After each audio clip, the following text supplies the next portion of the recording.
This video is powered by, as always, entertainment. If you enjoyed this content, consider becoming a patron over on patreon.com/asalways for access to the Patreon exclusive podcast, The Kill Connor Clubhouse, early access to the Cinema Room podcast, being part of polls for future videos, and other early access material. With that said, please enjoy the video.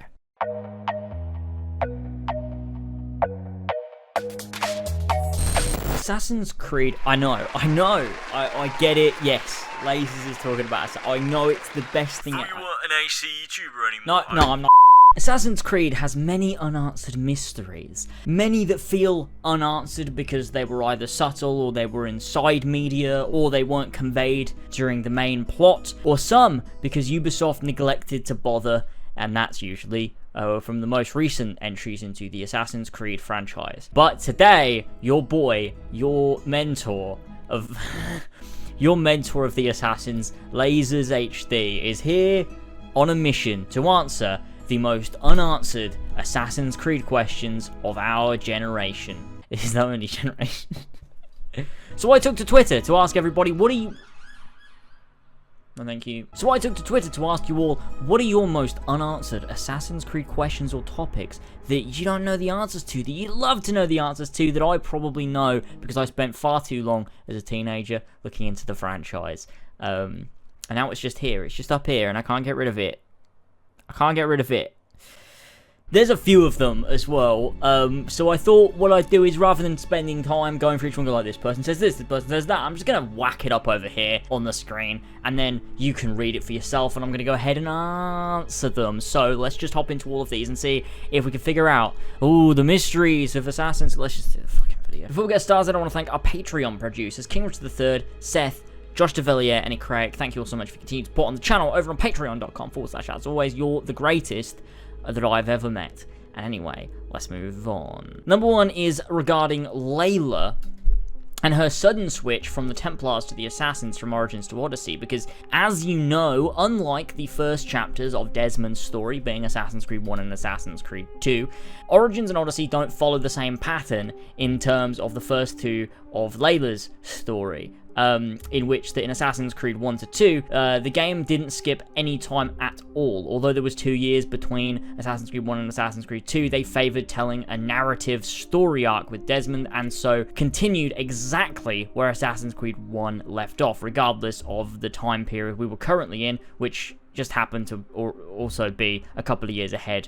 of real time anyway within the games. In Assassin's Creed, though, after that, they started to synchronize things. They did this strange thing where it was no longer about the narrative. The modern day was sort of like a keep up to date with what's going on in our fictional world, which is also sort of meant to represent the real world in real time. My earphones fell off. And so they sort of lost that whole narrative storytelling after 2012, and so everything was sort of kept up to date. So everything that happened in Black Flag was in 2013. Everything that happened in Unity happened in 2014, and so on. And so they continued that even when they were trying to tell a narrative with Layla, or at least they started to tell a narrative with Layla. And so from Origins to Odyssey, the fact that there was a year development time between the two meant there was also a year skipped ahead in Layla's story, and so they don't actually continue it. They just show us another thing that happened in Layla's life exactly a year after the last thing that we saw happen in Layla's life. And so, do we know what happened?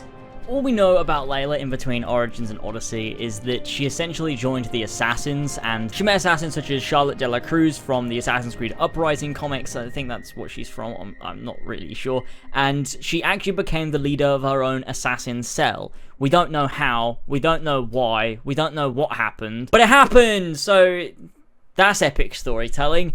We know that as well as part of her first assassin mission, she teamed up with Kiyoshi, who was the Japanese bloke from Assassin's Creed Odyssey, and when they went on a mission to Quebec in search of some relics or something. And other than that, we don't really know. And then we just lead into Odyssey. That's where Odyssey starts. Then after that, at some point, it's just the plot. They don't try anymore. It's not even like they're trying to fill in the gaps. It's just like, here's a thing that happened to Layla in 2017. Or here's a thing that happened to Layla in 2018. Like, they're not trying to tell a story. Because if they were, they wouldn't care about trying to keep it real time. They would just fucking tell the story. Set it in, like, 5 years in the future. There's ways around it, but they don't care about telling a story. So they're not trying to. And so, who fucking cares about Layla? I don't. I just realised how long this video is going to be if I spend this long on every single topic. The next one is about pieces of Eden. Are there any interesting pieces of Eden other than the obvious ones in the games? And I mean, there was one that I think is pretty interesting, which is the Chalice, which it's a person. So it was thought to be a legendary artifact, and it's explored in the game Altea's Chronicle. So I guess it is in a game, but also it's not really, is it? Because what the fuck was Altea's Chronicle? I actually kind of like that, low-key. But the Chalice was a woman named Ada, or Ada. I don't remember how you pronounce her name, because I don't remember if it's ever said. I swear that game was like text only. I don't know. But it was thought to be a powerful artifact that would grant the user like a lot of powers and shit. That's what Al-Mualim said. And so Alteas was sent to retrieve it, and then he finds her and he's like, oh, it's a person. And she's like super powerful, and that's cool. And it's like, well, that's awesome. It's a person piece of it. And they also did that again, like revisited that not the story, but like the type of piece of Eden, like it being a person in I believe it was in Heresy. It was like no, not Joan of Arc. It was someone else. It was like I never finished that book, and it was a long time ago. But I find that very interesting that that's a thing. So go and read up on it. It's on the wiki. It's good stuff. Also play Altea's Chronicles. Sick game. 10 out of 10. The next one is about what happened to Desmond's body after Assassin's Creed 3. How did Juno die? And what's going on with Desmond's son in the comics? Well, for a start, Desmond's body got completely dissected because Dr. Grammatica says, I wish I could strip them for parts like I did with Subject 17 when he's talking about Desmond's son. So we know that he stripped him for parts, meaning his body's fucked. Like, it's gone. It's just ripped apart because they used it to get every single, like, piece of DNA they could out of Desmond. And so there's that, and he's gone forever. How did Juno die? I believe she was stabbed by Charlotte de la Cruz or something. I don't read the comics, but I'm pretty certain that was the case. Desmond's son, I believe, is now on the run, I think. I don't keep up with the comics, but I'm pretty certain he helped Charlotte de la Cruz to kill Juno, and then he fled with the Kohinoor, I'm pretty sure. So, don't quote me on that, but I'm pretty sure I'm right. So, that's what Desmond's son's doing. What's going to happen next in the Assassin's Creed comics? I don't know. Don't care either. Next one is, what happens if you don't hug Leonardo? I don't know, to be honest, because I would never, ever, ever do such a thing as to not hug Leonardo. Do you know, if you don't hug Leonardo, you legally have to restart the game. You can't just continue and play through the ending of the game and then move on to Brotherhood and then Revelations. Because when Ezio goes to, where is it, in France, when Leonardo's dying, he goes with Machiavelli, Leonardo's going to be thinking about it. He's going to be thinking about, why didn't you hug me that one time in Venice? And I don't think you should put him through that, so fuck that. Always hug Leonardo. Next one is about Desmond returning. Can he return? Very much so. Of course he can return. They've been growing bodies for Isu. They can grow bodies for humans. You can also use the Ankh and the Shroud, as well as the fact that his consciousness is confirmed to be in the Grey from Assassin's Creed Unity. And so, of course they can. If they wanted to, they don't, but if they wanted to, they very well could do a convoluted plot where they bring back Desmond. They won't do it, but they could do it. They definitely could do it. All they've got to do is grow him a body, get Desmond's consciousness, whack it in the body. That's it. And he'd come back. He might not look the same, potentially, but they could do it. They definitely could do it. But they won't do it. They won't. They won't. Because the way that the Ankh of Eden works is it takes the consciousness, and I believe you can put it somewhere else. Like, you can take someone's consciousness and place it in something else. Which, like, restores consciousness. I'm not entirely sure, but I think that you could do that then. You could take his consciousness from the Grey, you could put it in a body using the Ankh, and then you could, I guess, use the Shroud to, like, make it so he's all nice and happy and healthy. They won't do it, but they could do it, yeah. Next one is, when Desmond's in the Animus, does he see his ancestors in first person or third person? And that's easy, it's first person. They threw a spanner in the works for me here, is that, like, why does Minerva look at the camera in Assassin's Creed 2? And the reason, okay, this is a dodgy one, because Assassin's Creed, even when it was good, treaded the line between what was canon and what was just a representation, and it bothers me, because it's difficult to then tell what exactly is the canon representation of the game, and I've always been of the mind that the games are more of a representation of events than they are the actual canon, like, lore. And so I believe in actual canon, Minerva looks at Desmond through Ezio. So, like, but you can see, like, it feels like she's not just looking at Ezio, she's looking at Desmond at this point, right? Because what the Animus does is it decodes DNA and allows you to relive memories.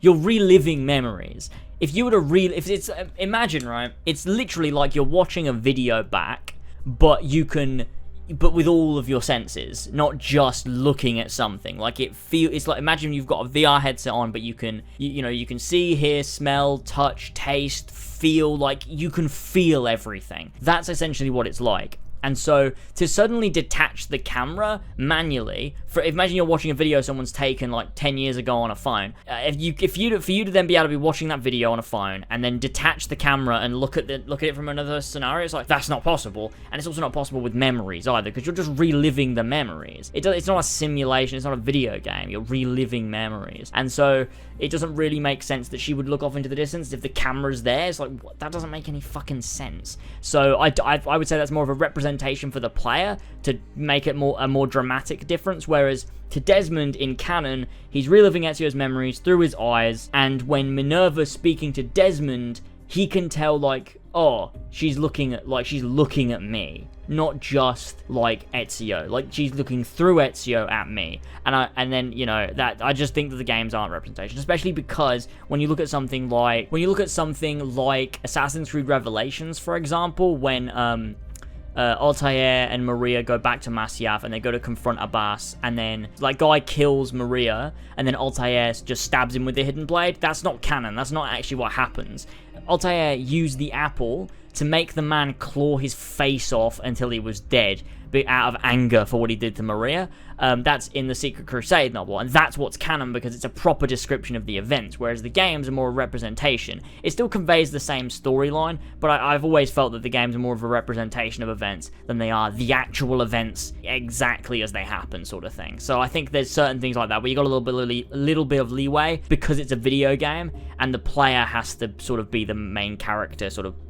It's complicated, but hopefully you get what I mean. The next one is, what do I know about Miko? The assassin from Assassin's Creed 3, right at the beginning. Haytham takes the key from him for the Grand Temple right at the beginning of the game. Miko, I believe, he was like co-mentor of London with Edward. Edward and Miko were both, because neither of them felt like calling themselves mentor. They felt it was too like above everyone else. Like, so they were just sort of like the co-leaders of the London Brotherhood once Edward returned to London, and they were great friends.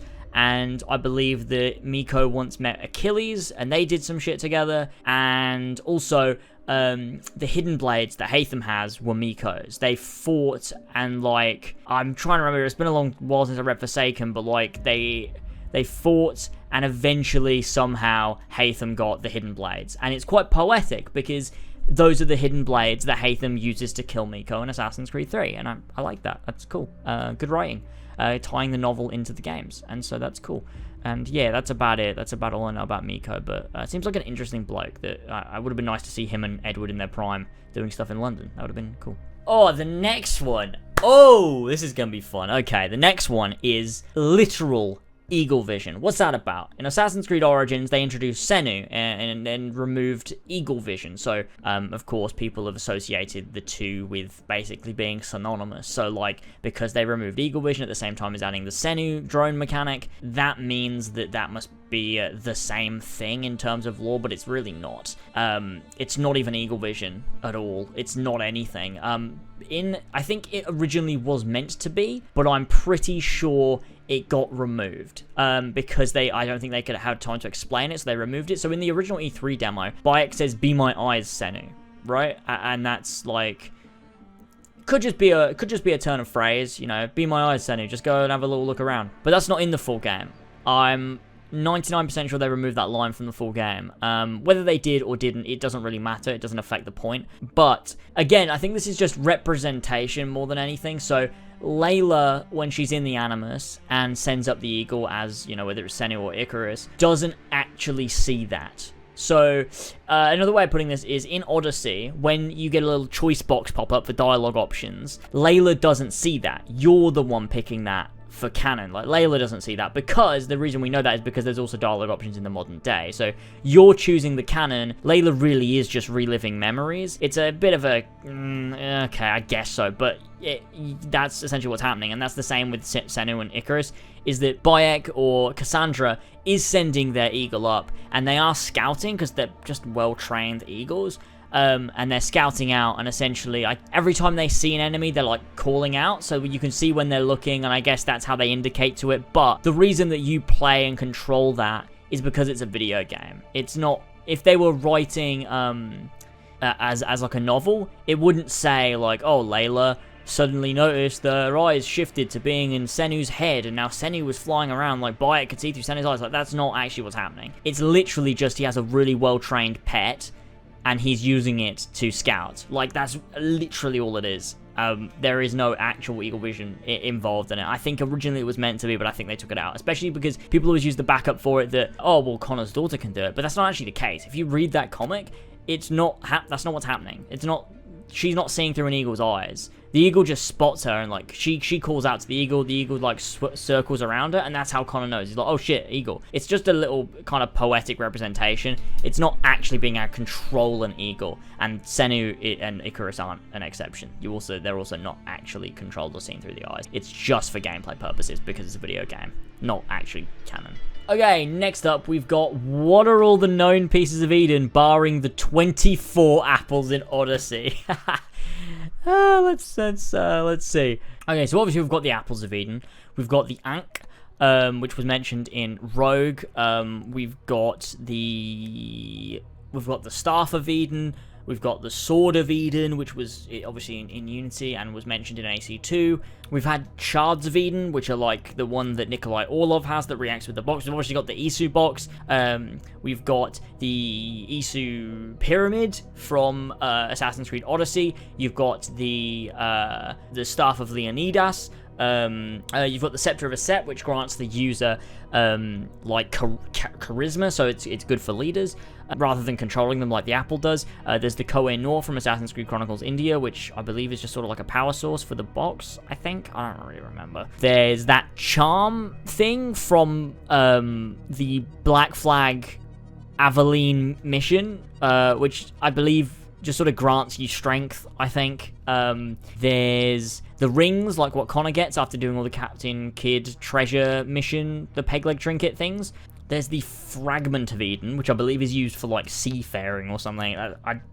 I don't know if that's right. That's just in my head for some reason. You've got the Shroud, obviously, from Assassin's Creed Syndicate, and from other places that sort of heals you. There's the...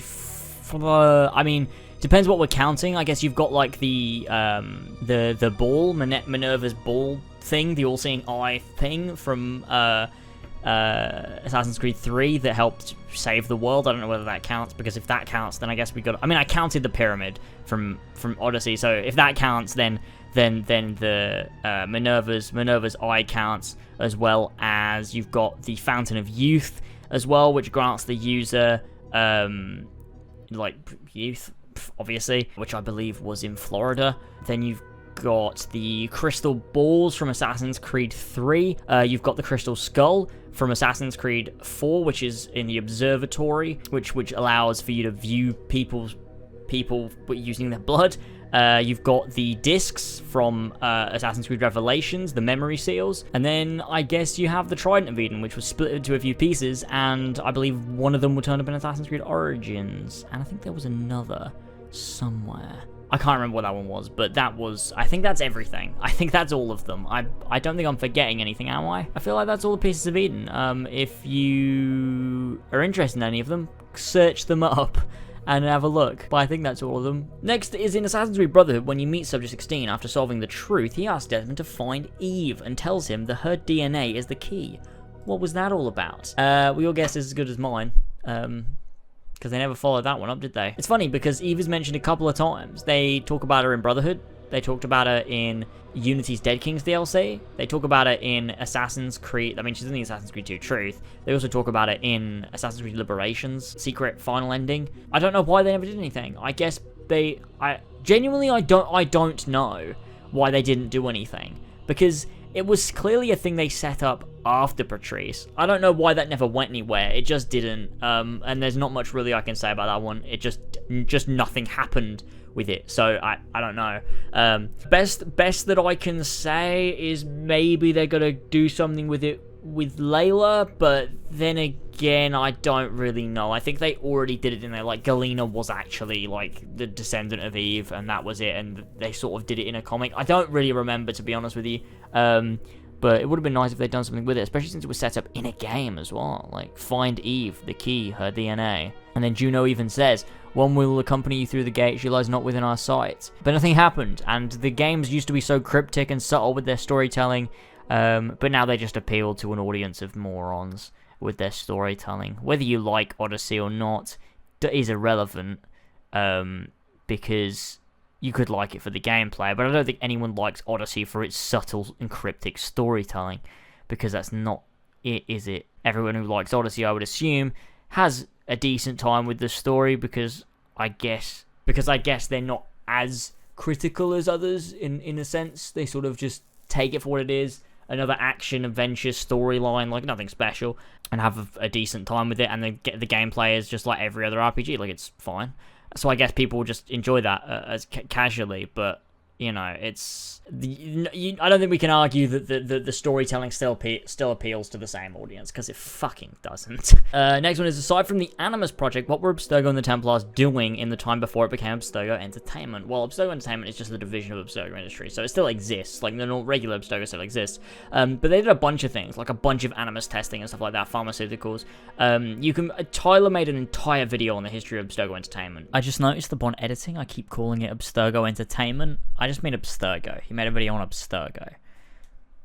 Fuck's sake, Jack. Way better than I could do justice of right here. So I'll link in the description Tyler's video to the history of Abstergo Entertainment, its foundations, its introductions, and then where it went after that. It's a really, really good video, so I recommend that. I'll link that in the description. When did Ezio return to Monteriggioni? Specifically, when Desmond saw his ghost in Assassin's Creed Brotherhood and remarked how old he was, and must have returned sometime after the villa attack. Okay, this is one that stumped me for so long, and I couldn't figure it out, and then I realized.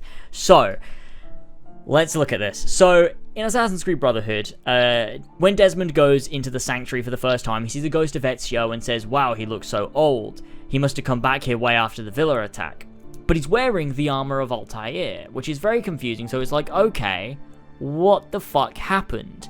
Now, I realize the game physically tells you what happened, and there's a reason why he's wearing the armor of Altair. Because straight away after seeing the ghost, Desmond goes up and he sees the numbers and he's like, I don't know what that is, but then you realize everything's connected. Ezio actually revisited the Monteriggioni villa way after Assassin's Creed Brotherhood's ending, where he plants the apple under the Colosseum, and then he goes to Monteriggioni and he writes the numbers there for whoever's going to find it. Because Ezio knows at this point he's the prophet, and he knows that someone is watching him and someone needs this in the future. He knows that. And so he leaves that there. The reason he's wearing the armor of Altair is because in Assassin's Creed Brotherhood, when you complete certain assassin recruit missions, you can retrieve things that were lost in the villa attack. Now, the armor of Altair isn't actually one of them, it's just a Uplay item, but the sword of Altair is. And so what I believe is that the fact that this armor was super powerful, was super strong, if that regular sword, the sword of Altair, survived, then I reckon the armor did too, and he recovered it the same way you recover the sword, and you recover some of your other items from the villa attack. So I think that the armor was recovered by the assassin recruits, and that's why he's wearing it there. I think that's actually canon. That all makes sense and lines up. Why he's not wearing it in Assassin's Creed Revelations, I don't know. Probably just to blend in, fit in a bit more. He doesn't always have to wear the armor of Altair, but I think that's the case. I think that's why. And he returned, sometime after Brotherhood, but before the beginning of Revelations. So I'd wager it was probably like 1509, 1510, something like that. That he returned to the villa, and that's that. And it really fucked me up for a while, but then I realized, actually, that all makes sense, so there you go. Or, next up is, how can Alexios meet Layla if, canonically, he is Deimos and not the real protagonist? Depending on which character in Odyssey you pick, whether you pick Cassandra or Alexios, that is the character that will show up to Layla in real life after living 2,000 years, because they have the Staff of Hermes. Staff of Hermes, that's another piece of Eden, I forgot about that one. Sorry about that. That's what happens, and They show up, and if canonically it's Cassandra, how can Alexios show up? Well, the same question should go for the whole game. If canonically it's Cassandra, how the fuck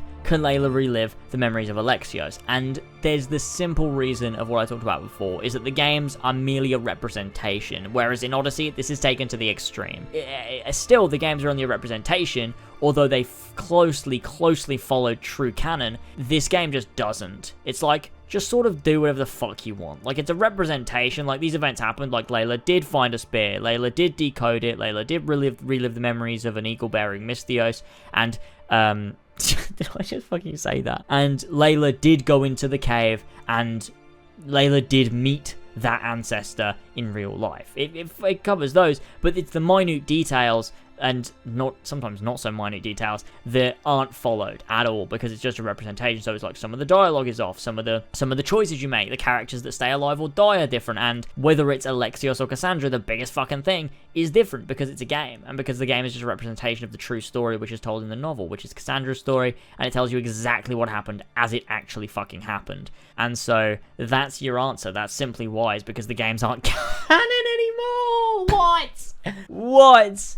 Oh man, I just said that out loud and it fucking just got me. Jesus Christ. Next up is from the same person who says, why were Abstergo looking for Callum if they could have simply taken some DNA from his mother and put it in the helix? Tell you what, mate. Tell you what.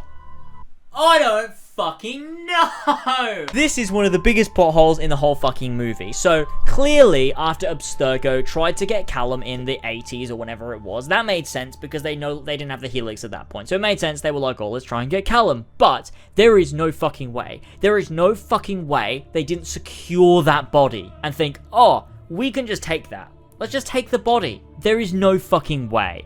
And even if they didn't take the body, it's somewhere. Her DNA is somewhere, and it would be so much easier to find her corpse wherever it is. Abstergo are a fucking big company. They can do whatever they want. They orchestrated World War II. They can do whatever they want. They can dig up some random woman's body if it's buried somewhere. So, why didn't they find her body, take her DNA, throw it into a fucking Animus, and just have someone relive the memories normally so they can get the information they needed? Who the fuck decided they needed to find the son, kidnap him, and force him to synchronize with those memories? That seems like a lot of fucking effort, manpower, and there is no need. There is simply no need as well. They didn't even need the mother's DNA. Abstergo are not against killing people.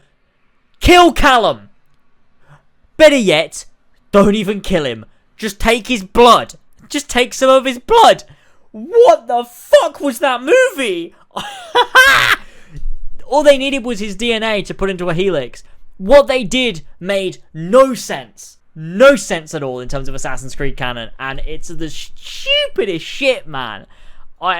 It makes no sense. There is no reason why they did that. It is just a big, glaring plot hole. And also, it's always been weird to me that Alan Rickman decided to go on a ride-along for when they were trying to kidnap a boy. Like, he was just there. Like, the CEO of the company was just in a car. Like, was it that fucking important? I don't know. Like, to be fair, he was also in Assassin's Creed 1 as well, wasn't he? Although, back then, he was a big fat bloke. So I guess that's retcons, and that wasn't actually Alan Rickman. That was really funny. Do you remember that? Alan Rickman used to be a fat bald man, and now he's Jeremy Irons. Okay, here we go. A question that's kept me busy for a while was Arno mentions in his letter that had his father and Monsieur de la Serre been alive, they would have strived for unity. Haha. Yeah. Does that mean that de la Serre knew Charles Dorian before taking Arno in? Yes, he did. Charles Dorian and Monsieur de la Serre were not friends, but I believe they respected each other because there was unity, pretty much. Not quite at this point, like they were still enemies, but there was less of a feud than there was between, say, Ezio and Cesare. Like, it wasn't that sort of feud. It was it was more politics than anything at that point in time. It was Shay that decided he needed the box, and that was under orders of Haytham. It had nothing to do with Monsieur de la Serre. And so yeah, Devillier and Charles were not friends, but they respected each other, and that's why Devillier took in Arno, because he respected Charles and he felt sorry for his son, and that's why he never trained his son as a Templar or tried to indoctrinate him into the Templar Order. He just let his son grow up because he respected Charles Dorian and he respected Arno as well. And that's something that I really love about Unity, to be honest with you. I love the politics of the Assassins and the Templars. The way that Germain saw an opportunity to spark sort of like a conflict again between the Assassins and Templars, because the Templars were getting restless, and so he could create a rebellion. He could kill the ones that were still loyal to Devillier, kill Devillier, and then start that fight against the Templars, and that's why Arno then had to fight back, and I love that. But yeah, Devillier and Charles Dorian respected each other, and that was... I think if they'd have been left alive and they both would have been together, I think they could have united the Assassins and Templars together, to be honest with you. But just so happens that, you know, Shay had to come along and be a fucking... Next up is, why did Minerva reach out to Desmond through Ezio and not just directly to Desmond in the modern day? The reason for that is because she can't. Is that why, James? Not really. It's because the way that Minerva's eye worked and the way the calculations work to see the future is just that they're calculations. It's sort of, they can see endless simulations of what might be, but not what will. And so she would never know where the one she needed was, but she could contact Ezio because it was obvious where he would be. He was at very key locations, which were temples, and she needs... But Desmond never was. It was she can't just pop up in the middle of New York. It has to be temples. You use the apple to connect to the temples, or the apple connects to the temple, which connects to the eye. So she can use the eye as the Grand Temple, because the Grand Temple... Oh, this is getting confusing, I'm sorry. The Grand Temple can connect to Pieces of Eden and other temples. So she used the Grand Temple, which is where she was, and she used that to not travel through time, but project herself into the future and leave those messages in temples, which could be unlocked with the apple. And that's why you can never see... We never see any other anyone else but the Capitoline Triad, because those were the only 3 scientists that were underneath bloody... What's it called? The Capitoline Hill, right? The Grand Temple. Those were the only ones in the Grand Temple. And so those 3 are the ones that we always get messages from, because those are the only 3 that could. But the only way you can access those messages is by going into a temple where they left the messages and having an Apple of Eden, and also having first Civ DNA. And so Desmond was never in those temples. That's why we see him in we see Juno in Assassin's Creed Brotherhood as Desmond, because he's accessing a temple, and that's where he unlocks whatever Juno's message is that she's locked away there, unbeknown to Minerva, which left a message underneath the Vatican, and that's essentially why. It's because they knew that Ezio would go through those, and that Desmond would view his memories. So what they could do is leave messages for Desmond that he would then see through Ezio, because Ezio went to the temples, Desmond didn't. But then that could weigh what Desmond did next. So that's why. Whew, sorry, I feel like I confused myself there. Next up is, how the heck did Ezio get the precursor box? I don't actually know. I don't think we know. That's the earliest point in history we ever see the box, or a box, because there's multiple. That's the only time we see it, and that's the first time we see a box in Assassin's Creed history. And so, fuck knows, man. Where to get that box from? What was the box? We still don't know for sure what is in the box. Whether they've confirmed it or not is irrelevant, because Darby McDevitt is the only one who knows why he invented that box. And I don't think even he knows. So, I don't know, man. But one day I would love to know. Oh, what powers do you think Saturn's scythe had? That's that one from the Uprising comics, right? It's not a Piece of Eden, is it? It's just sort of like a scythe that's powered by Isu tech. It's just powerful, right? It's like those like bracelets that the Isu had that do like the shields, and they have those guns. I guess it's just the same. It's just sort of like a just a Isu scythe. It's the same, but it's like glowing and, you know. Next was, do you think it's okay for Ubisoft to determine things that aren't historically accurate as Animus glitches, such as in Origins or Odyssey? To an extent, I don't know what you're asking. Do you mean where there's lore issues or historical issues in those games, do you think it's okay for them to just go, oh, sorry about that, it's just an Animus glitch? Like, such as in Assassin's Creed Odyssey, the pyramids being built in the completely wrong time period. Do you think it's okay for them to say it's just an Animus glitch? No, actually, no. Because I think that it would make sense for them to say, sorry, we got it wrong. Not to write it off. Because that would mean that they can do whatever they want now. and then just say, it's an Animus glitch. I think that you could do that to a certain extent with certain things, because it's an interesting part of the series that the Animus can get things a bit wrong sometimes. Like, it can fuck up. Not wrong in terms of it can create alternate history, but wrong in terms of sometimes, like, dialogue or the way people speak or, like, stuff like that, Animus glitches. But the whole point was that the Animus gives you the correct history, the proper, true history as it actually happened, not out of a history book. That was always the main concept of the Animus. So to go back on that and say, actually, the Animus sort of just gives you this weird, not real history, is defeating the point of why the Animus was created in the first place. So that would be silly. Next up is, why do assassins wear a specific design of robes? Do you mean, like, why does each assassin wear specific robes that are tailored to them, or why do all assassins wear a robe that looks similar with, like, the peaked hood and the trails and, like, the red and white? I just can tell you why. It's because in when they're jumping, their shadows look like an eagle. That's actually why.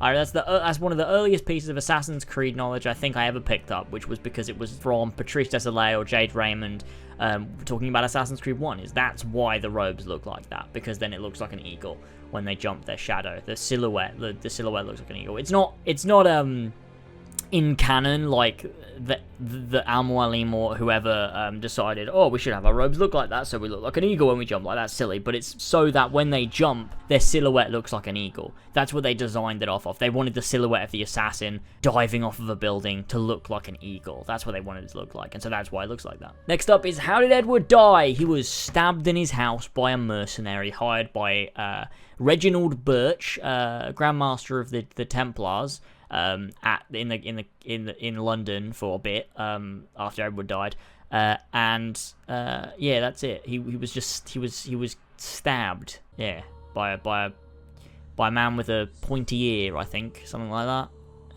Look a bit like an elf. Stabbed him, killed him in his house, and then Haytham was adopted by Reginald and trained to be a Templar. So that's that. Cool, epic. How many boxes are there? There's a few. There is, I believe there's 2, actually. I think there's 2. There is Ezio's box, which is also Adewale's box from Freedom Cry, but it's also Shay's second box. So in Rogue, there's actually 2 boxes. There's one box, which is right at the beginning of the game. Throughout the whole game, there's one box, right? For the whole game. It's just that square box that they used to decode the manuscript. And then, at the end, in the very, very final scene of the game, when you kill Charles Dorian, that is Ezio's box. It's a different box. It's not the same one. It's a different box. And so, that's Ezio's box. So Ezio's box is the one at the end of Rogue, and it's also the one in the Chronicles games, and it's also the one that Grammatica gets.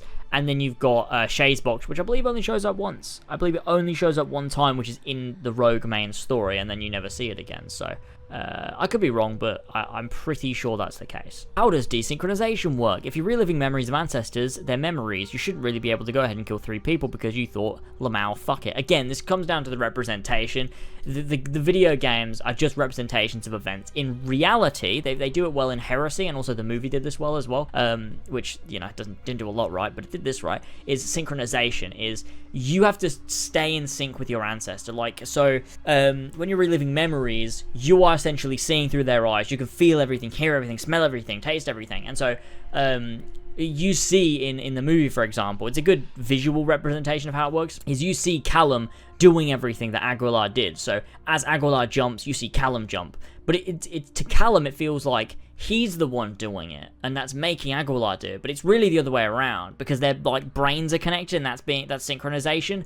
But what you can do is try and detach yourself from that when you're in the Animus and do something else. So you're like, I know I'm going this way, but what if I just don't? And if you do that, you just fall out of sync straight away. You see it in Heresy. Like, as soon as he tried his best, he tried to not do what he wanted to do. So what you want to do is what your ancestor did. Like, you can feel it. It's like, that's what I should be doing. But if you try and go against it, the guy in Heresy does it, and that results in him throwing up and coming out of the Animus and just being super weak and being like, just throwing up everywhere and being like, no, I can't do it. Like, it fucks you up because it just goes straight like into your brain and like fucks you all. So that's how the Animus desynchronization works. It's just in the game, it's just a representation to give you some leeway as the player. Otherwise, it would be way too strict if it was so realistic that you had to specifically move how your ancestors did, and you couldn't even do that. You couldn't even replicate it. It'd just be like watching a movie. So there's some leeway in the games because it's just a representation. But yeah, the movie shows it pretty well, and the novel Heresy does as well. God, but that's it for this. That wasn't even all of your questions. There were so many more, but I picked whichever ones I felt were best, and I've been talking for about an hour. That is mental. How have I been sitting here for an hour? Oh man, I've been sitting here for an hour talking about Assassin's Creed. I don't know how short this will be once I've edited it, but I hope you enjoyed. I will never do another one. I don't think there's any more of these I ever need to do. I've answered everything. I've tried my very, very best. But that's it for this video. If you enjoyed, don't forget to leave a like. Don't forget to leave a comment letting me know your thoughts. And I'll see you all, hopefully, I think this video will go out on the Friday. So tomorrow for Assassin's Creed 3 Remastered, the live stream. So that'll be a good time. But that's it for this video. I do hope you enjoyed. Subscribe if you're new, and I'll see you all later on next time. Goodbye, gamers. See you later.